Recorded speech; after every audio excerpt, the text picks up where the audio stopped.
overnight with increasing showers in the morning, decreasing by later in the day with those highs in the mid-70s. From the KIRO 7 Pinpoint Weather Center, meteorologist Claire Anderson. A beautiful start to August. Right now, lots of sunshine, 72 degrees in downtown Seattle. I'm Ursula Royteen. Listen on demand. Go to mynorthwest.com and click podcasts. KIRO Radio 97.3 FM. News and talk. Powered by the Pacific Northwest. The Big Lead is brought to you by 3010 Weight Loss for Life. The Dori Monson Show on KIRO Radio. This is The Big Lead.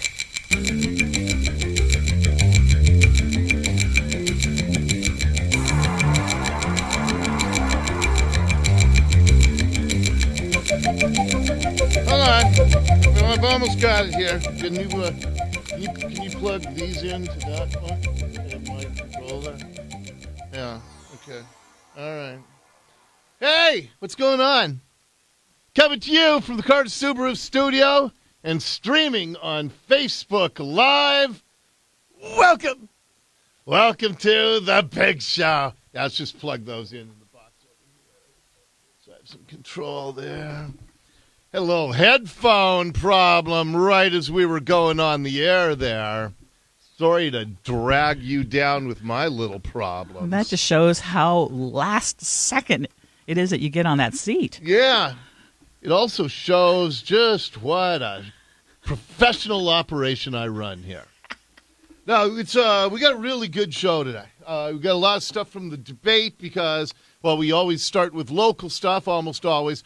The Jay Inslee performance last night. And I had a business meeting, so I was not able to watch the debate live.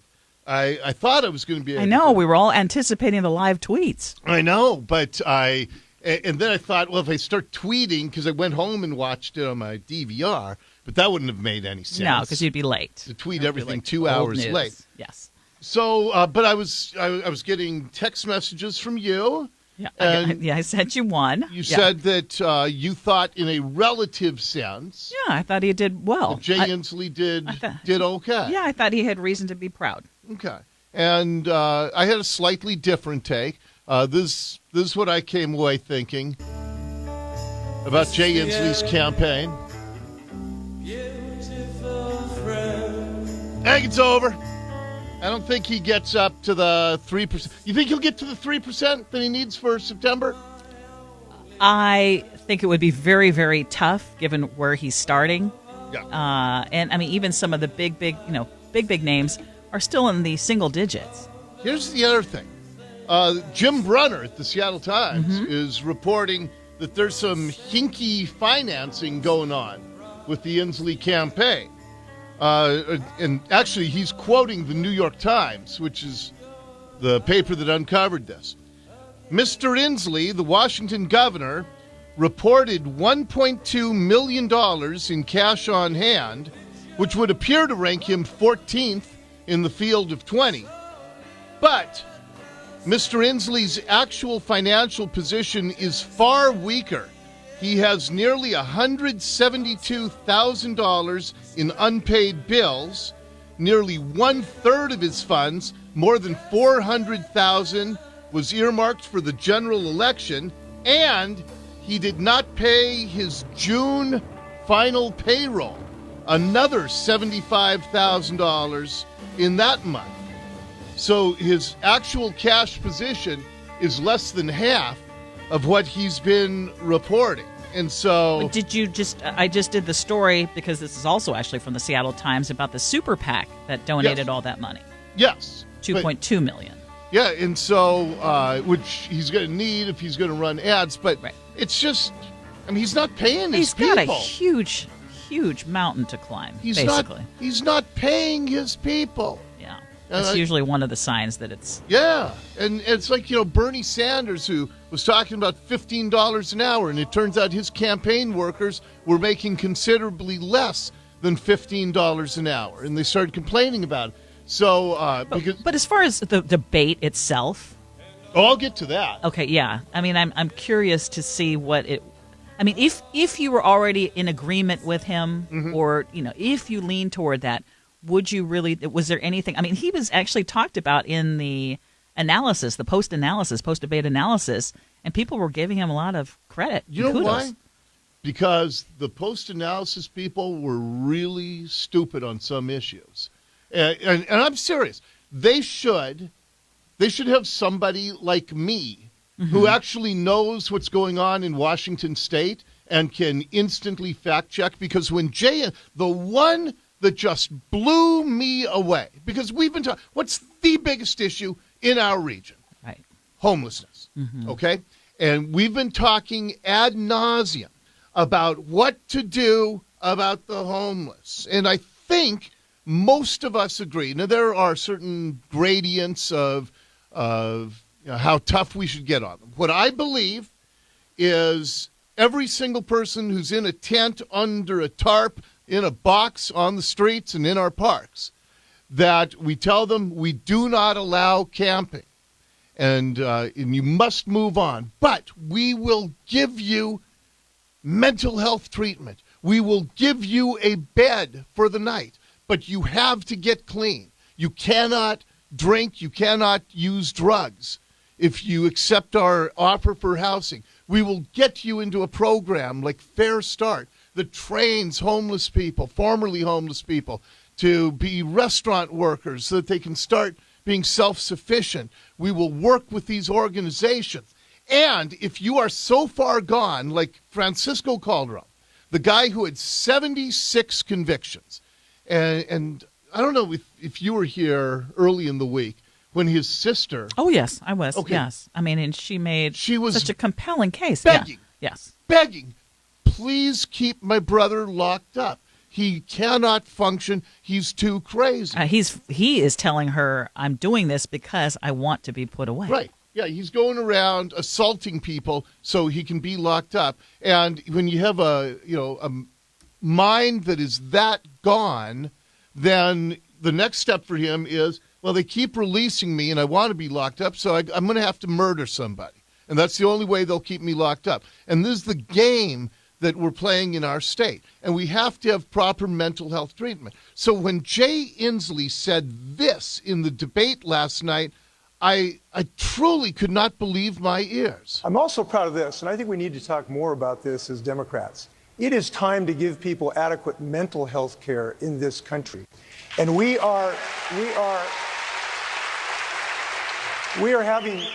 had some success in integrating mental health with physical health. There's no reason we should distinguish between your physiological and your mental health. Now, you see, if they'd had me on the post-debate panel, I would have explained that that's almost as big a lie as when Jay Inslee told me he would never raise taxes as governor, because our biggest psychiatric facility in Washington is Western State Hospital. And in June of last year, Western State was decertified because of the horrible conditions, because of years of neglect. It lost $53 million a year in federal funding because of that decertification. And they've known about this since 2015. They did an inspection in 2015, and they said that this place is... You cannot continue to get federal funds because you are in such disarray. Jay Inslee has been governor for the entire time that Western State has been in crisis. And for him to stand on that debate stage and suggest that we've made strides in Washington when we have mentally ill people running around the streets, stabbing guys in the back at a bus stop in Auburn, urinating in Westlake Park, ripping sunroofs off cars in downtown Seattle, and he's telling us that he's had some success working with the mentally ill when our largest psychiatric facility lost its certification and the federal funding that goes with it. That was as big a lie. And the fact that these morons on these debate panels, you know what kind of teams they have? They have so many researchers, and they couldn't have one person figure out that Jay Inslee talking about mental health funding. All they had to do is Google Yes. Seattle is dying. Yeah, exactly. And so the people in this state know. But I think that soundbite, though, it's just the soundbite that resonated versus. Yeah, people applauded. Yeah, that got big applause because they actually thought he knew what he was talking about when clearly he does not. The other cut that he played, because now it's all about pandering to the farthest left if you're going to have any chance the rest of the way. Jay Inslee broke this news last night. I have not experienced what many Americans have. I've never been a black teenager pulled over in a white neighborhood. I've never been a woman talked over in a meeting. I've never been an LGBTQ member subject to a slur. And so I have believed I have an added responsibility, a double responsibility to deal with racial disparity. And we've talked on the way we do it, including ending the school-to-prison pipeline in my state. Okay, but the good news, if you were listening yesterday, Jay Inslee did announce, this was the news that broke during our show yesterday, that starting in October, they're adding a third gender option to Washington state driver's licenses. So you can be either M, F, or X, and so you pick. So if Jay Inslee, when he says that he's never been a black teenager, I think we should be able to pick not just our gender. I think we should be able to pick our race. We should be able to pick our height. On my license, I've thought about this a lot. It certainly should be able to pick our weight. Yes. On my license in October, I told you my license is due to be renewed. And I have to get one of these stupid, what's it called, expanded, enhanced. Yes, enhanced. Yeah, so I can fly out of SeaTac because we're one of the few states that gives driver's licenses to illegals. And so the feds aren't going to let us use our driver's license to get through TSA starting next year. So I got to get an enhanced license anyway. But I'm going to be I've thought about this a lot. So gender I talked about yesterday, and I am going to go with I'm not sure if I'm going to do the F to be consistent with my first name. I dare you. I might. Or X, because that sounds edgy. Dori X. But see, I think his comment actually resonated with a lot of people. Oh, not you. With me. Not you. Yes. But I think that he was trying to say that he is sympathetic, understanding that he is in a position where he's never had to face any of those things. But he can But be for now. the people who do, he's saying it's his responsibility to work even harder to try to understand what they're going through. But you're just saying, well, now I'm going to change my height and weight and gender. Yeah. I'm going to be 6'2". What's too thin? 170? 145. 6'2", 170. That's not bad. Yeah, I'm going to be in X, and I'm excited about it. Yeah. But again, you've never had to face any of those things, so I think it's harder for you to understand the challenges and what goes on. I'll have the opportunity to face them starting in October. No, it's not, because that's not your reality. Yes, it is. If it's on my driver's license, that's my reality. Are you saying that these driver's licenses in our state are fantasy? They're my reality. No, I think they're trying to recognize that not everybody considers themselves either male or female. And I'm one of those people. And I'm gonna prove it in October. I think I'm going to hold you to it. Just make a statement. I'm going to hold you to it. I'm going to be Dori X. Okay, there's probably some kind of criminal offense if you completely make up your ID. It's going to be... What? Then everybody's a criminal who uses this. Why does somebody else get the opportunity and I don't? Okay, go for it. I will. Okay. X. I'm going to be an X. Okay, and then Jay Inslee also, this was the biggest applause line of the night when he said this about, I don't know if you're aware, Donald Trump is the president of the United States these days. He was elected about 2.5 years ago. Again, been under the radar a bit. But here's what Inslee said last night about Donald Trump that got so much applause. I think we're missing two central statements we need to make. Number one, we can no longer allow a white nationalist to be in the White House, number one. And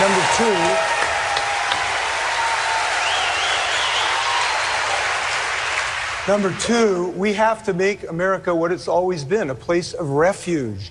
We got to boost the number of people we accept. I'm proud of being the first governor saying, send us your Syrian refugees. Yeah, and you say it because you're not being accepting. You wanted an extra congressional seat, and you have the families of murdered Kittitas County Sheriff's deputies who tell you to stay away from the funeral because you have blood on your hands when an illegal kills a cop in this state. You never present the flip side of all the wondrous things you tell us about. I think it's interesting, too, that Jay Inslee called Donald Trump a white nationalist. And all of this goes back to when Trump in Baltimore said the city is rat-infested. And it was that word, infested, that set off the left. And that's where they said, that's white nationalist code words. Anytime you use the word infested. And Al Sharpton, he said, you can't use the word infested. But he has a particular venom for blacks and people of color. He doesn't refer to any of his other opponents or critics as infested. They said the city is rat-infested. But it was that word. Everyone said the word infested is coded. And, of course, the target of Trump's comments were Elijah Cummings, the congressman who represents Baltimore. Let's see what Elijah Cummings, let's see what he said about Baltimore in 1999. We just found this audio. This morning, I left my community of Baltimore, a drug-infested area. Whoa! Elijah Cummings called Baltimore infested? That's the word you're not allowed to use. That's the code word for white supremacists. Now Elijah Cummings is a white supremacist too, along with Donald Trump, because he used that code word. My God, I don't know who to trust anymore. I can't even trust my own driver's license as of this coming October. Okay, if I change the height and weight, by the way, do I have to use my own ugly mug? Can I hire some strapping young buck? Well, at that point, I do think that you would be in trouble with the law. You can fudge your weight. Maybe you can fudge your height a little bit. I can fudge my race. I can fudge my gender. Good luck. Who here at the radio station should I use? This is Brock Heward. My stand-in. Wyman. Well, that didn't take you long to answer. No. Yeah, Brock's probably a good answer. Okay, I'll see. I'll see if he's... But then I got to be 6'5", not 6'2". That's too tall. I don't want to be 6'5". Okay, so anyway, for Jay Inslee, I'd like to hear your thoughts. Some think that he's keeping it alive, and some think... This is the end. I would love to know what you think. You can text us at 98973. That's 98973, and we will check all of your comments and messages. Hey, speaking of the aforementioned Brock Heward, he couldn't join us on Monday, so we're going to have a very special Thursday edition of the Monday Monson Quarterback. Brock Heward will join us next as the Dori Monson Show rolls on.